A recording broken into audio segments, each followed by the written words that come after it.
Ya, jadi karena tadi ada satu sekelumit peristiwa yang sangat penting yang udah disinggung soal pecat memecat, ini saya perlu klarifikasi. Jadi saya pernah menjadi klien dari seseorang yang lagunya Udin Sedunia gitu ya di awal-awal kasus ini ya. Kemudian pada sebuah peristiwa yang sangat unik. Jadi saya tanggal 28 Juni 2025 itu diundang oleh salah satu media, salah satu apa? TV begitu ya, sebut saja ILC ya, saya diundang. Nah pada waktu itu saya sedang ujian penerbaan S3 saya, melihat waktunya nggak mungkin saya hadir. Karena itu saya kemudian minta lawyer saya, jadi di situ kan ada 77 lawyer waktu itu ya. Ada saya dan saya yang bela Pak. Ya, nah kemudian saya minta Pak Al-Katiri untuk mewakili saya karena saya tidak mungkin hadir di situ. Nah Pak Al-Katiri hadir dan membuat sesuatu yang spektakuler yaitu identik sama identik itu bukan berarti asli itu ya di situ ya. Anda bisa lihat rekamannya. Apa yang terjadi? Besok pagi beliau dipecat. Karena katanya melanggar etika. Kenapa bicara di media tidak izin saya gitu ya. Kemudian karena saya tidak terima ya. Loh, lawyer saya kok dipecat? Saya katakan ini enggak boleh seperti itu. 2 hari kemudian saya sebagai klien dipecat. Mana ada dalam sejarah dunia klien dipecat. Jadi ini satu-satu yang terjadi gitu. Lalu kemudian ternyata beruntun ya, ada lawyer kami juga ya. Kemudian saya disuruh milih dia atau milih Pak Al-Katiri ya. Tentu saja saya milih beliau ahli pidana undang-undang ITE. Mengapa saya tidak memilih beliau ya gitu. Jadi itu cerita itu saya baru pertama kali ini saya melakukan klarifikasi. Setelah 1 tahun ya, untuk supaya jelas. Dan kemudian yang bernasib seperti kami, bukan cuma kami berdua, bahkan terakhir Bang Gofur Sangaji juga dipecat sama dia. Baik ya, nah jadi itu clarified dan ada saksinya, WA di mana kami dipecat juga kami masih simpan ya. Tentu saja mestinya ikatan advokat juga perlu mengetahui tentang tindak yang tidak etis tersebut gitu ya. Nah, lalu kemudian sebagai closing statement saya adalah bahwa begini. Tadi kita sudah clear ya pada acara ini, berkah sekali nih saya datang ya. Karena pertama adalah saya datang tuh menunjukkan bahwa saya tidak pernah gentar. Yep. Ya. Seperti yang tadi lawyer saya katakan Pak Abdullah Al-Katiri bahwa kami sudah lama mempersiapkan untuk hadir sidang. Ya. Baik saya sebagai terdakwa maupun 27 advokat saya yang dipimpin oleh Pak Al-Katiri, kami sudah siap. Kami sudah pelajari 709 dokumen tersebut sampai kepada 712 dokumen kami sudah siap. Jadi kami sudah siap. Bismillah, kan saya katakan kalau eksepsi saya diterima alhamdulillah, kalau eksepsi saya ditolak bismillah, la haula wala quwata illa billahil aliyil azim. Kita siap insyaallah fastabiqul khairat ya. Kalau saya secara pribadi sebagai intelektual publik yang salah satu tugasnya sebagai peneliti, persoalannya bukan soal menang kalah, walaupun secara pengadilan saya menang kan gitu ya. Tetapi persoalan saya adalah benar atau salah. Dan itu tidak akan pernah saya tinggalkan sampai akhir hayat insya Allah ya. Itu closing statement saya. Dan masyarakat Indonesia kita mendapatkan sebuah pelajaran yang luar biasa. Jadi rugi sekali kalau Anda semua mahasiswa ya, generasi masa depan bangsa itu tidak mengikuti kasus ini. Karena kita belajar sama-sama, kita mendapatkan kuliah yang luar biasa. Dan yang membuat pencerahan bagi saya adalah sekali-kali jangan pernah kita sebagai warga negara itu sampai buta hukum. Kita harus ngerti, walaupun mungkin tidak secanggih, tidak sehebat para advokat ya. Nanti mereka nggak dapat kerjaan kalau kita sehebat mereka ya. Tetapi setidak-tidaknya kita ngerti hukum. Kita harus tahu hukum. Sama dengan kalau ada orang mengatakan, oh ngapain ngomongin politik loh. Kita ini warga negara ini adalah insan politik. Jangan sampai kita tidak tahu politik. Kita ini warga negara juga insan hukum. Jangan sampai kita tidak tahu hukum. Ya, itu. Lalu yang terakhir adalah bahwa kasus ijazah ini harus menjadi agenda tidak hanya saya, tidak hanya Mas Roy, tapi juga 280 juta rakyat Indonesia. Pada waktu saya dilaporkan, saya sudah wanti-wanti ya. Saya udah wanti-wanti begini. Kalau sampai Tifa ditangkap atau diperkarakan, Roy ditangkap atau diperkarakan, akan ada TIFA 1, TIFA 2, TIFA 3 sampai 300.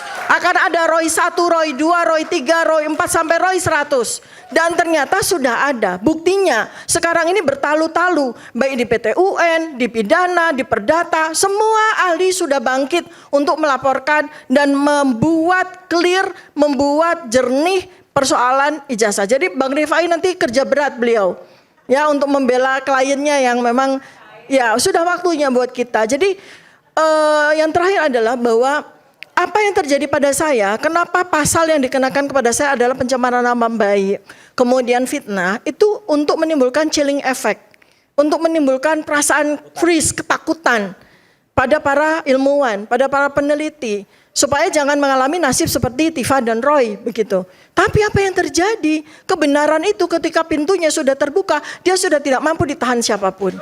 Ya, maka kita sama-sama berdoa mudah-mudahan tidak terjadi seperti prediksinya Bang Ferdinand Tahian, bahwa kasus ini tidak harus menunggu sampai seperti Super Semar kasusnya.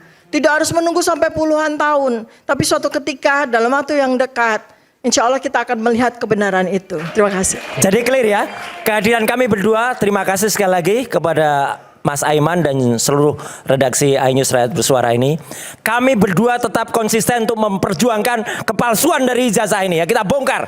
Bukan hanya dia, mungkin juga turunannya tadi ya, itu tadi. Dan lagi-lagi tidak hanya kemudian nanti malah menyesuaikan hoax-hoax yang ada. Kami berdua bekerja sama untuk Solo menjadi tim suksesnya Solo. Apalagi diedarkan oleh lawyer, bekas lawyer itu ya. Itu luar biasa jahat ya. Kita lawan.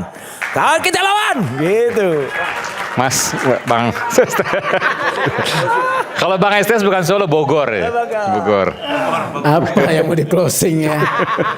Jadi peradilan ini akan sederhana ya. Sederhana. Okay. Peradilan ini sederhana. Berbagai banyak argumentasi nanti akan dikanalisasi dalam tata tertib persidangan. Ya, mari kita ikuti ya. Apakah kasus ini akan berujung pada penghukuman atau pada bebas, ya kita ikuti di sana. Itu saja. Terima kasih. Oke. Silakan Prof Gayus. Terakhir nanti. Ya, saya akan mencoba memberi pandangan saya. Apa yang diartikan berulang-ulang tadi, yaitu bahwa dakwaan JPU batal demi hukum. Dalam sebuah penegakan hukum ada dua pembatalan. Satu, batal demi hukum yang orang sebut sebagai null and void. Tapi ada batal karena hukum yang disebut sebagai bagaimana hanya karena ketentuan hukum maka menjadi batalnya sebuah penegakan hukum atau voidable. Ini dua pengertian yang perlu dipahami. Karena kalau batal demi hukum, demi penegakan hukum dibatalkan, maka status terdakwa hilang karena batal demi hukum. Kalau karena hukum? Ya karena hukum itu harus diproses. Tetap diproses. Ya diproses karena memang batal karena hukum mengatur seperti itu. Kalau batal demi hukum kembali ke nol. Iya, karena sudah mulai proses hukum, penegakan hukum. Memang ini batal, dinyatakan batal demi hukum. Demikian dan tidak dilanjutkan, berkas dikembalikan kepada JPU. Artinya apa? Tidak, ya never exist. Dari pikiran saya seperti itu. Ditambah lagi keterangan bahwa kalau ada proses lain melalui registrasi baru, artinya pihaknya juga baru. Gitu. Okay. Yang lama ikut serta kemudian kembali sebagai terdakwa, tidak seperti itu pandangan saya. Baik. Makasih. Baik. Pak Ugro mungkin sedikit saja. Terima kasih. Jadi saya meluruskan saja, misalnya ijazah itu tidak ada identik. Ijazah itu ya buktikan asli atau palsu. Otentik, boleh nggak disebut itu? Otentik itu biasanya misalnya Super Semar itu cari yang otentik mana kan masih susah seperti itu. Jadi beda-beda. Ya, jadi kalau SIM itu ya nggak ada SIM identik, nggak ada. Ya. Asli atau palsu gitu? Ya, asli atau palsu udah itu. Jadi jangan dibawa ini identik nggak ada. Yang kedua misalnya ijazah dianalogikan dengan ada korban apa ditemukan mayat dan sebagainya. Inilah kejelian polisi-polisi yang memang pintar-pintar itu. Kalau menemukan mayat bayi di pinggir jalan itu pasti ada dugaan pidana. Tapi kalau ditemukan orang tua di sampingnya ada gerobak, ini mungkin pemulung. Ya, itu nggak perlu diotopsi, dilihat sakitnya apa di luar, ini sakit karena usia dan sebagainya. Tapi kalau bayi dikirim nanti ke mana? Ke rumah sakit, perlu visum luar atau visum dalam. Nah kalau bayi ya harus visum luar dan visum dalam. Berarti butuh keterangan ahli, ahlinya apa? Ahli forensik seperti itu. Ya, jadi tidak bisa dianalogikan seperti itu. Nah saya yang terakhir kaitan pasal 75 ayat 4. Jadi jangan lupa bahwa kaitan dengan memperbaiki dakwaan. Jadi tidak ada membuat dakwaan baru, tidak saya temukan di KUHAP. Membuat dakwaan baru, tapi memperbaiki dakwaan itu masih dalam taraf jaksa mengajukan berkas perkara pengadilan, kemudian surat dakwaan tadi mungkin ada kekurangan sesuai dengan pasal 75 ayat 2, ada nama, tanda tangan dan sebagainya situ. Nah hakim melihat perlu diperbaiki. Nah hakim sudah menentukan, setelah diperbaiki, hakim menentukan sidang tanggal 15. Nah tanggal 8 perbaikan sudah masuk, itu 7 hari, kuncinya di situ. Ya. Kemudian kalau dengan putusan sela ini 206 yang tepat. Ya. Tapi 206 kan dinyatakan dakwaan jaksa terhadap berkas perkara Dr. Tifa dinyatakan batal demi hukum. Jaksa diberikan perlawanan ke pengadilan tinggi. Ya, jadi tidak dikatakan membuat dakwaan baru. Ini dakwaan batal demi hukum, ibarat mobil tabrakan hancur total, nggak mungkin diperbaiki. Udah selesai gitu loh. Jadi bisa ngajukan banding ke pengadilan tinggi. Jadi itu supaya jelas tidak membingungkan.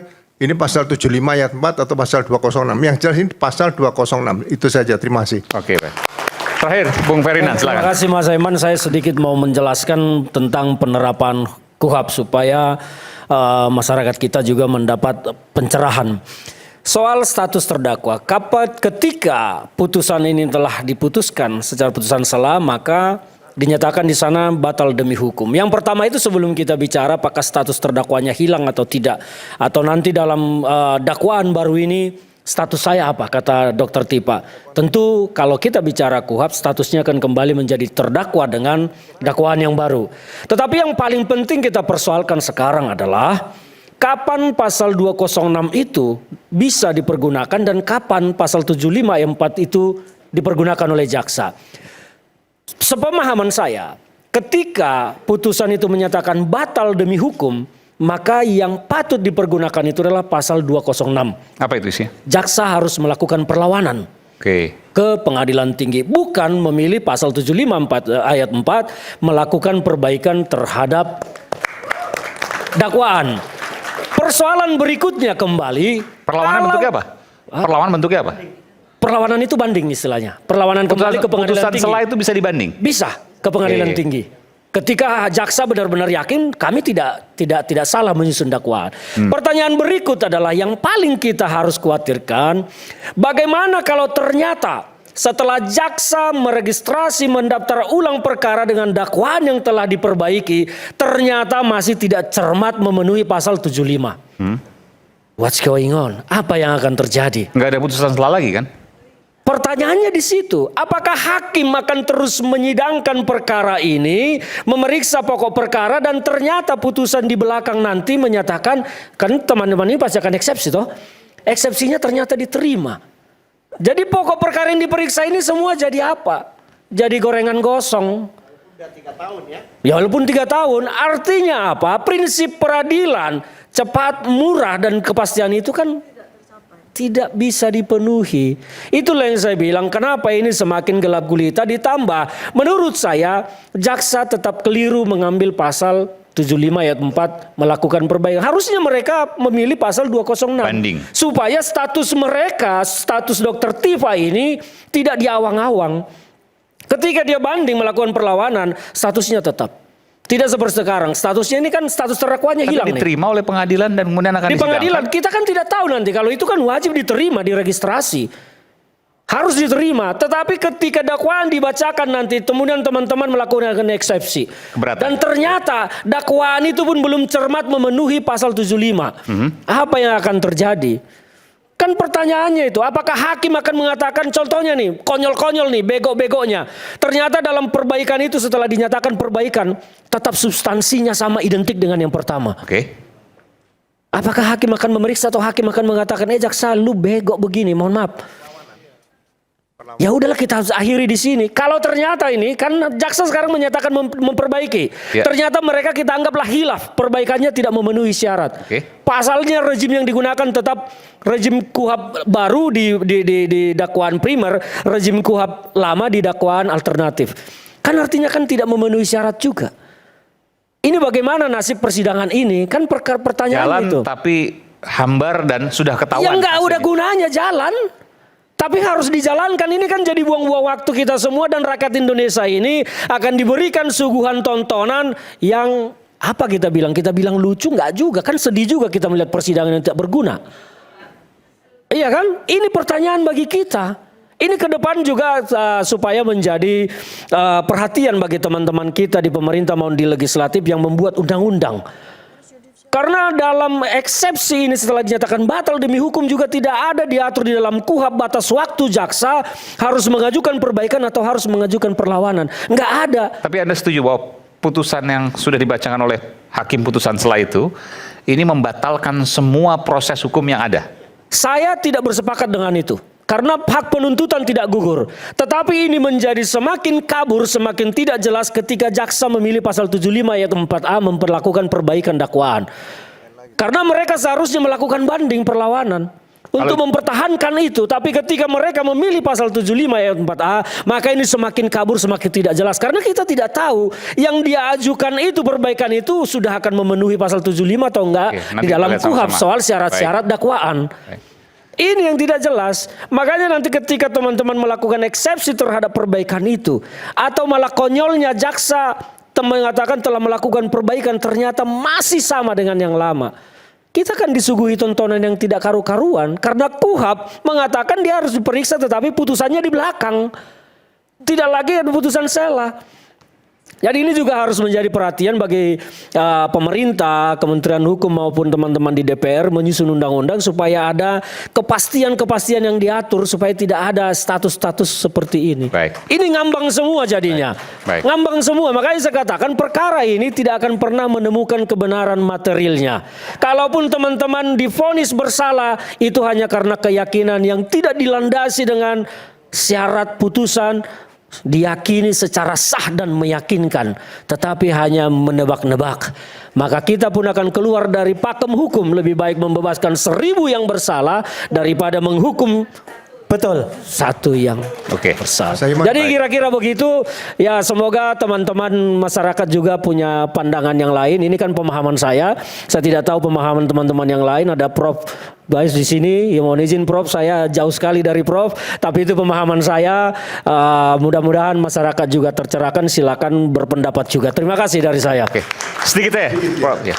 Jadi pasal 206 itu sudah mulai proses, ada dakwaan, kemudian ada perlawanan.